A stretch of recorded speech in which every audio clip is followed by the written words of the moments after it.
welcome to today's cold case video.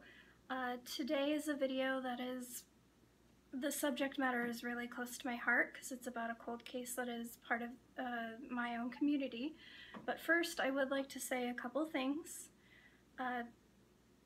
First and foremost, I stutter, I pause, it takes a moment to collect my thoughts sometimes, and I'm sorry about that. It happens a lot because of my social awkwardness in general and my social anxiety, even just sitting here talking to a camera. So it'll happen. Sorry. But anyways, I don't want to make this too long. Let's go ahead and get to the cold case.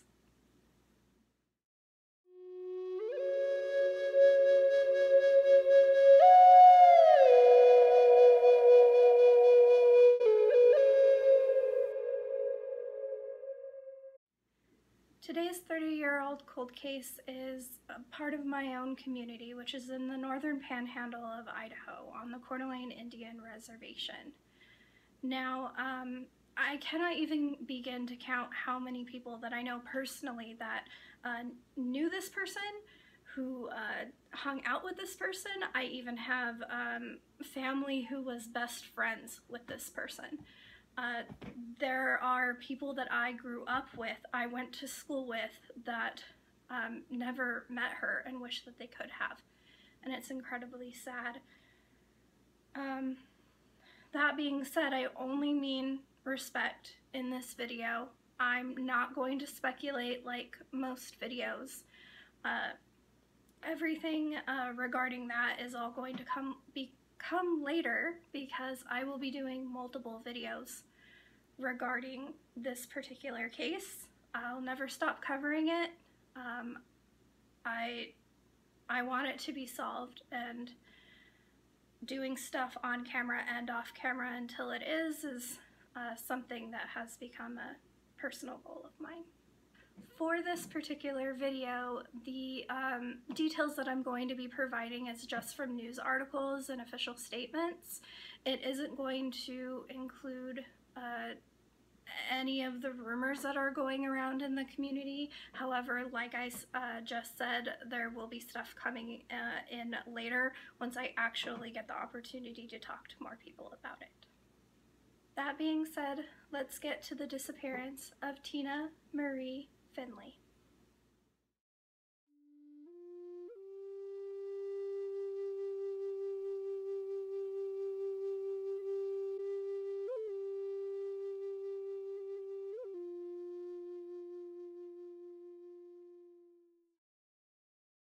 Tina's mother was a Coeur d'Alene tribal member, and her father was from the Flathead tribe.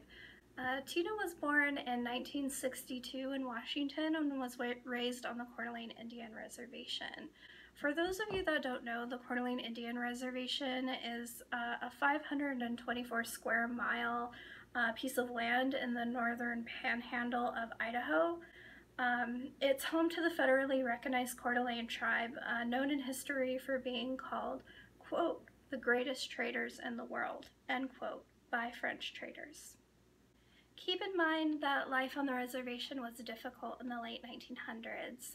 Tina and her family did not have appropriate health care, nor any tribal member for that matter. Just to give you kind of an idea of what life was like on the reservation, doctors would come to see patients in a semi-condemned mobile home turned clinic in the mountains, and the line would be so long that people would have to wait outside in the snow.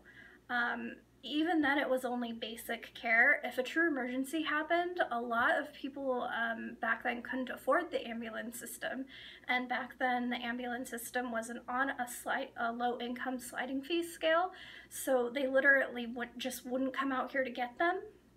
And the nearest hospital even today is at least a 45-minute drive. In a way, the reservation was a world of its own, a sea of pines and farmland with hot summers and heavy winters. Tina grew up in that environment with her 6 siblings. To make matters further arduous, their parents drank heavily, and eventually alcoholism led to the children being split up and sent to different foster homes. Unfortunately, that wasn't much good either, though. The oldest child, Marlene, said that Tina was being sexually abused in hers. At 14, Tina had had enough. She ran away from her foster home and hitchhiked all the way to Seattle, then to California. There isn't anything that says what she was doing in California during the time that she was there, but when she turned 17, she did phone her uncle and wanted to come back home. That uncle was Tribal Elder Felix Sr. He actually did buy her a bus ticket from San Jose, California, and she moved in with him after she came back. In the years leading up to her disappearance, Tina remained living with her uncle and learned how to cook and clean. Like a daughter, he looked after her. Tina was meticulous about the way that she dressed. Her clothes were expensive and she was always of fashion. She also loved children and unfortunately miscarried twins at some point. Still, despite all the unfortunate circumstances, she pressed on. She was actually considering following in her sister's footsteps by enrolling in North Idaho College, which is in the nearby town named after the tribe, Coeur d'Alene. March 7th, 1988.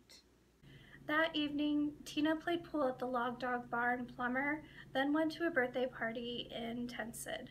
She left sometime later to go to the Circle H Saloon, still in Endangered, then caught a ride from a man at the bar who claimed that he drove her back to Plummer.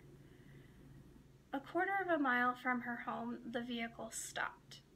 Tina Marie Finley got out of the car and disappeared into the heavily rainy night, never to be seen again. Family and friends knew something was wrong when she didn't come home and went out searching for her. It was her uncle Felix Sr. and a close family friend that ended up finding her purse, identification card, and shoes on the side of Highway 95. At this point, many locals began to think Tina was dead. Rumors began circulating, stuff kind of went crazy in that regard, but like I said, we're not going to talk about that this video. Instead of the facts that happened during the coming weeks and months, family and travel volunteers amassed and searched the area. They were, going through the wilderness. They were digging pits to try to find her body. They were looking for anything. Tina's father even sought out Indian spiritualist who stated that Tina's body was near water and something white. Unfortunately, though, none of this led to anything. It's unclear what led authorities to this, but they did search an abandoned car and house in DeSmet. There they found several of Tina's belongings and a business letter addressed to someone local. However, the details of Tina's belongings and the identification of who the letter was addressed to was never publicly released, only that the person was now a suspect. Under similar circumstances, a search of a Plummer home that fall turned up Tina's gray jacket that she had been wearing that night as well. In 1991, divers searched for Tina's body in a small pond on a back road. In 1992, a road worker found a grave-shaped pit at McCroskey State Park. Investigators think it was intended for her body, but that the grave diggers were either disturbed or decided it was too close to a road and took her elsewhere. They began looking at the man who supposedly drove her to Plummer that night. They would not disclose his name, but he did consent to a polygraph test, which he passed. I couldn't find any press release that he was officially ruled out as a suspect or a person of interest, but as more details emerged, it didn't seem like the investigators believed that he was involved in her disappearance. The exact year is unclear, but years later, someone in Oregon used Tina's social security number and was detained for questioning by the FBI. Unfortunately, this did prove to only be a coincidence. That person only made up a fake number that happened to match Tina's. According to Jack Hale, the Bureau of Indian Affairs criminal investigator at the time, two suspects were questioned. Their names were never disclosed, but it was revealed that they both failed their polygraph tests. It seemed like a huge break in the case at the time to the average person, but the polygraph tests were then, just as much as now, an investigative tool and not admissible in court, so authorities' hands were tied. On the Coeur d'Alene Indian Reservation, information is primarily conveyed by word of mouth. Everyone tells everyone everything. That's just simply the way it is. People talk, people brag.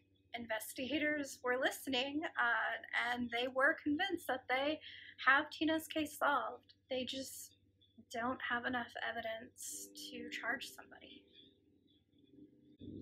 Quoting Jack Hale, "There is no doubt in my mind. I know who the guys are that did it, but I've got to prove it," end quote.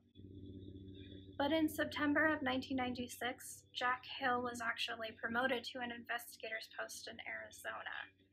One of the last things he did before leaving was tack up a fresh batch of Tina's missing posters, offering a $5,000 reward for any information leading to the identification of those involved with her disappearance. When he left, unfortunately though, a lot of the driving force behind Tina's case went with him.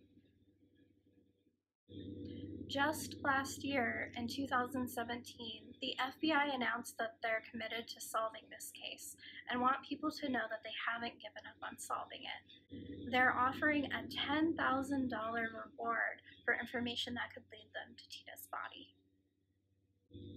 Although the case remains officially a missing persons case, there have been no reported sightings of Tina, no notes to her family, and no calls. Family, friends, and even law enforcement don't think that she's alive and that she was killed the night that she went missing. Tina's sister Debbie said, quote, "I just don't see how people on this reservation can be so cold-hearted. I'm positive there are people here who know everything and just aren't saying anything," end quote. Marlene, the oldest child, had a vivid dream exactly 1 year after Tina's disappearance. She dreamed of lying in the glare of headlights in a forest clearing, crying and begging 3 or 4 men not to hurt her anymore. They answered by beating her to death, and she died just as dawn began to tinge the eastern sky. Tina Marie Finley was 25 years old when she vanished from Plummer, Idaho, on the night of March 7, 1988, and is considered endangered missing. If alive today, she would be 56 years old. She is a Native American female with brown hair, brown eyes, stood at 5 foot 6 inches, and weighed 135 pounds. She was last seen wearing brown slacks, high heels, and a gray jacket. If you have any information about what may have happened to Tina Marie Finley, please call the FBI's Salt Lake City tip line at 1-801-579-6636. Her case number is 198-A-SU-31217. Thank you so much for watching, everybody. If you're interested in supporting the channel, information is in the description. But even if you only continue to support by watching, you have all of my love. I cannot express how much I appreciate every view, like, and comment. I do only ask for respect in the comments below, and I'll see you next week. Bye.